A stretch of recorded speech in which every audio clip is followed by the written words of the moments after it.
You are in for an interesting ride.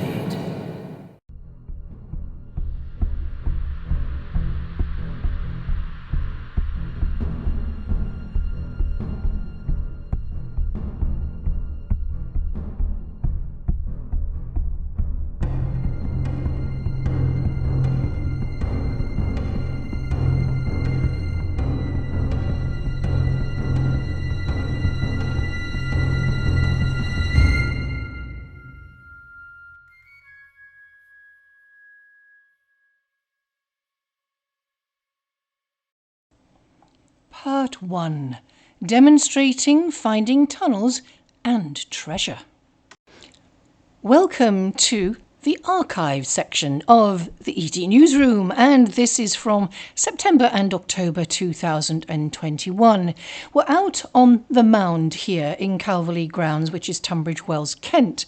Now, Peter is about to reference the Amber Room, and Amber specifically. The Amber Room was an incredible artwork, a room completely fitted out with amber that was stolen by the Germans, and it is found to be from Peter's work in Königsberg, but not Russia, in Germany. Now you can see this video, which is also out there, only 13 minutes long, and also the mound where Peter, as far as he's concerned, and me, found there to be evidence of an ancient crashed UFO right here under our feet on the mound.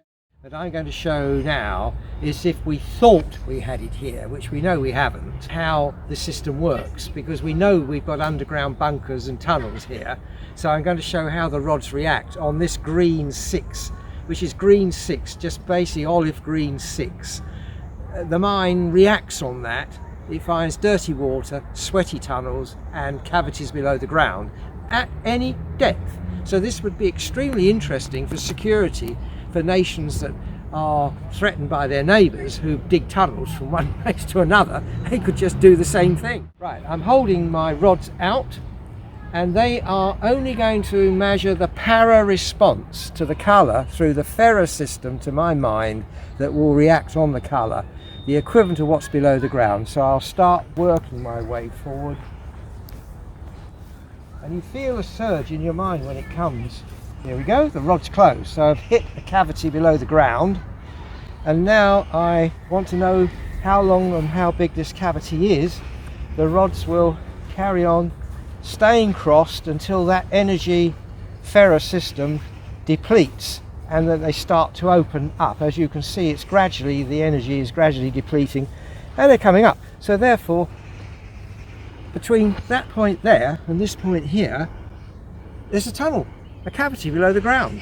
I'll do this from another angle. I'll come from over here, because we have a big circular tunnel and we also have small tunnels leading, proper tunnels, so you can call it a cavity cave system, and then tunnels leading into it in a cross shape. Right, I'll start here. So far it's solid ground. I'm holding that colour in my left hand, and bingo, the rods cross, because we've hit that cavity below the ground. They stay crossed like that. Keep going. Your mind will react to the magnetic forces. And there we are, it's opened up again. So we know that in this area we have a circular cavity below the ground. Now in Königsberg we'd be talking about a square section below the ground that might be 20 to 30 feet down, and with a slope going in.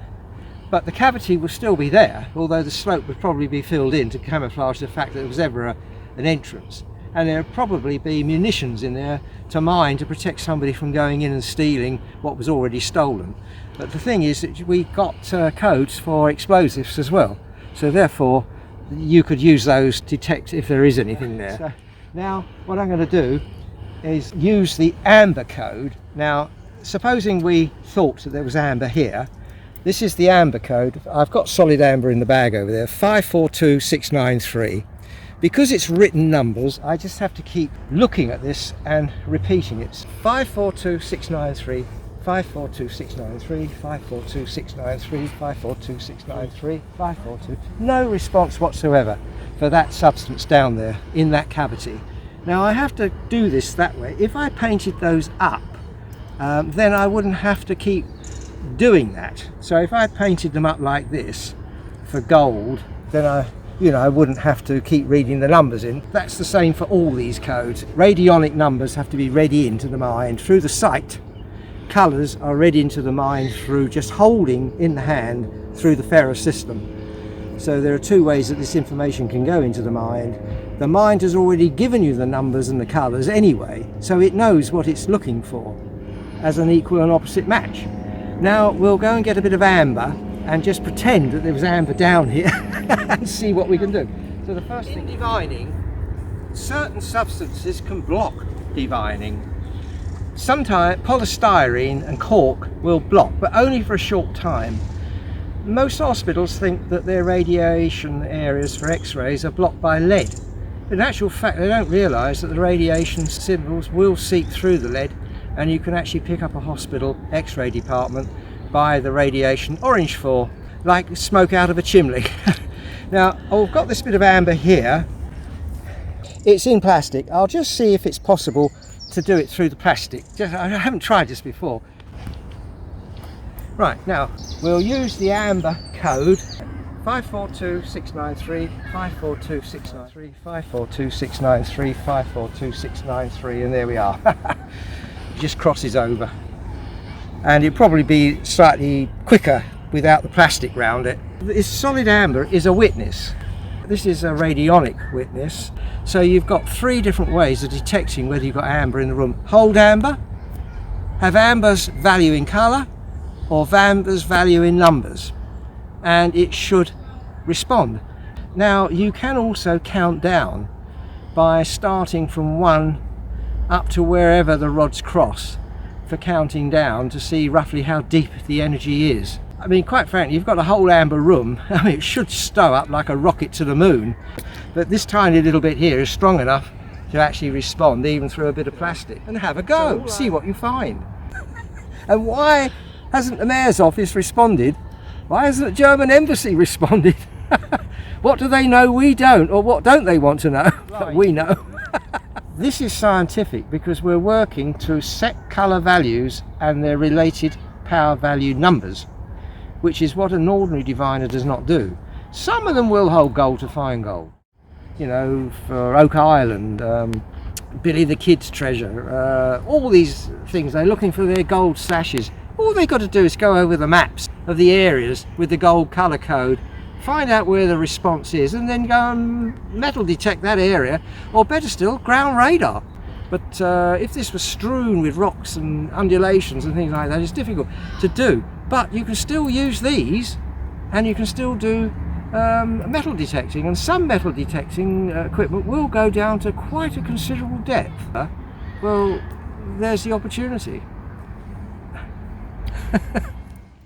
Part 2. An alien limb with magnetic properties. Can you just explain what it is we are looking at? This is a cast of an ancient limb holding a tool. Some think it's a spanner, some think it's a key. Some time ago I used a magnet and went over it, and I couldn't get a grip to see if it was metal. But I actually have a ring magnet here, and I put this magnet into it and left it on the shelf for a long time. And then when I took this magnet out, I thought, oh, I'll have a little go and see what happens now. And I started by going over here, and I noticed a bit of a grip on it. I come up here where some of these sediments are washed off, and there's an even greater grip. Now I think, Joanne, you had a go on this and you found there was a grip. Yeah, I didn't find anything at the bottom part, no, just as coming up to that. Here, where it's been sort of cleaned off, the sediment's been cleaned off, it's much, much stronger. There's definitely a pull. Yeah. As far as I'm concerned, this is an alien limb, and this falls into the category of the pickaxe that was found with the wooden handle turning to coal and the iron top turning to crystallization, which they said had to be more than 100 million years old. I mean, casts have to be 20 million years plus anyway, but this basically, if you can look at the size of a very large wristed hand, and I think it had protective covering on it when it sort of succumbed. You can see the fat bone area here that's broken off from the wrist, what would be the maneuverable wrist. So sometime in the long distant past, something's come here, has had an accident, blown up or died, and this was in its hand, and it's got cast into the actual cast, which is basically the original matter degenerating, infill coming in harder than the surrounding areas, so it's still within the ground, and then sea levels rise over millions of years, and this then washes out as the sediments, the weaker sediments around the area fall out. Then this just gets pushed about by the currents and then lands up on a beach in the lower Adriatic. So basically, you know, it's an interesting thing. It comes under fossil, basically. This is non-human in origins. Another look on another day at the cast within a cast that has low but definite magnetic properties to it. So we've got some metal embedded in the shape of either a key or a tool, a spanner it could be, but it's extremely ancient. And I mean ancient, it has to be multiple millions of years old. And this comes from the same area as my sample that I've used to locate this, what could be a UFO buried deep in the ground. Get the same feeling on that at all as I get on this. There's definitely something drawing me to this. Yep. Slight, but you can feel it, you know. And if you used it on your knives and forks at home, this would go boom, you know. But so now let's have a little look with this, because it's about the size of my hand. It would have been rotted as a fossil and then turned into a cast, but it was obviously holding something, and to me it looks as if it might have been gloved. So whatever it is has kept its shape roughly, but it's still holding this tool. What we'd like to try and find out, well, does it have any magnetism left? Well, originally when I tested this there was no magnetism, as indeed on that other article that I've been using this afternoon. However, I put this magnet into a ring magnet, and it was left there for about 6 months, 9 months. I went over there and I found that there was a slight grip, this end particularly, against this, a little draw against it, which wasn't there before.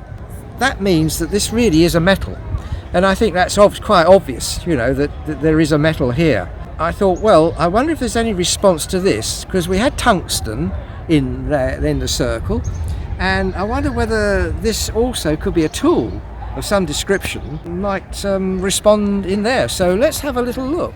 If I just move up the object that is embedded in this material, it is this part that has the magnetic pull, and I've experienced that myself, so it is very interesting. So an item from the lower Adriatic. It did not respond initially to a magnet, but the magnet having been magnetized itself, then certainly again that showed it on that point very strongly compared to that which was nothing at all. Now I'm going to try something that I haven't done before with this. This area here is reported to be an ancient UFO site. It was under a stone circle originally, which was removed. Now in theory, if I hold this, these rods should cross. If there's anything in here, it's very difficult for me to do. If anything is in here that might respond to this material that's come from a couple of thousand kilometers away. Oh look! It is! Oh, so this wow. is showing this is UFO related. Oh my goodness. And the craft that we think is under here, which responds to titanium and other metals, polycarbonate and things, is basically showing that there is a response to what I'm holding in my hand through the para and ferro systems as a proper witness sample, not even a colour code or a paper number. Well, this is a first. Being held in the hand, and whether any particles entrapped in this cask also respond inside this circle that's buried below the ground. So I'm walking in now. Don't forget, we've picked a drive up in the middle with 115 uranium. We picked up some tungsten. Very difficult to do this. I've got a response there. So there's something there responding to this metal. So I'll now walk around and it's coming off. Because if we were picking up a tungsten toolbox, this could well be one of the tools in that box. I mean, all aircraft of those types would have been built along the same lines. They wouldn't have had one off. So you can see the rods are still open. Oh, here, and they close. across here, shut. Rod's open again.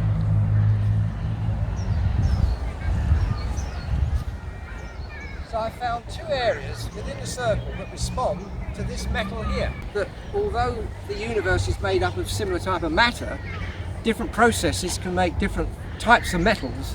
So this could be something that we don't recognise as being down here. Strange, it's like a can opener or a key. It could just as easily be something you hold up like this and wipe somebody's memory. Who knows? Well, this is a first. Yeah, well, we haven't thought of doing it. Wow, well, you're seeing history here, folks. Yeah, so I'll On just the wait until 19th this comes of off. September 2021. Yes, there we are. So we had a cave and a tunnel here, and in it we have what we regard as a sphere, which was protected under the ancient manor of Tunbridge, and this was a manor house here. We're now the Hotel de Van. Basically, the history of this town is very strange. When we look at Tunbridge Wells, people say we haven't got any history for Tunbridge Wells. Well, the truth of the matter is it was never Tunbridge Wells, it was Tunbridge. And Tunbridge had a priory there, and the priors were the guardians of the citadel in Jerusalem. And the castle, the Norman castle there, held the land. What people don't realise is that Edward II seized this land into crown property. So he was the Templar king, basically, and his wife was the daughter of the King of France, who wanted all Templars murdered for the treasure. What was so interesting in this area, I think we've got the answer here, apart from a lot of other things that are unexplained here in the wider context. And until you start digging, maybe this is why the council wanted to dig this out and put it down to 90 feet and put an underground car park in here. They wanted what was in here, and 100 million was peanuts in comparison to the value of what they might have found. But we know what's here. There are photographs with the large standing stones that were recumbent on the ground, and they were removed at the end of the 1970s. Basically, this is not the only site like this here. We've got another one that's under the bowling green at the end there, where a craft was found out about 60 feet down, we reckon there, and another one over there. So at least 3 sites in this park. This is why it could never ever be built on. But we know there are tunnels coming out of it all over the place. You know, a lot of research has been done by various people on this, and LiDAR has shown some quite interesting responses to things that you can't see by the human eye. And I think that this has just proved that there is something quite phenomenal below here. And I might add that where this came from, the ancient tribes were making models, not only of the animals they were hunting, but also flying craft and handgun weapons very much similar to what we're doing today. They were made of cement paste type of mix with sand in it and things like that, but they would put some material in there related to the subject matter, sort of ground up, put in there. So if you find a handgun shaped thing, you'll find that it goes against tungsten. Well, where did the Ice Age people get tungsten from? If you find something that's a craft shape, you'll find it relates to nuclear matter, uranium, also titanium, polycarbonate, and all sorts of other things. So where did they get that from? And yet you get a model of, let's say, a mammoth, and you'll find it's got mammoth blood in it. Or if you get a model of a seal, it's got seal blood in it, and it won't go against the mammoth. So we're dealing with a whole biometric language here. That's how the ancients communicated. But their communication was literally passed down to them from the gods, because that's how their minds work, on colour and sensory systems. And I believe the military know this, that their craft are flown by thought and mind. But we're in a very dangerous position here, because these are so far in advance of us that they can switch us off. Any aircraft up there can be switched off. All our electricity can be switched off down here. We are not protected. Well, we're protected basically by them, but if they don't like what we're doing, we could be expunged like the Great Flood. So beware, politicians, because if you don't follow the line that's required, you might find it very wet.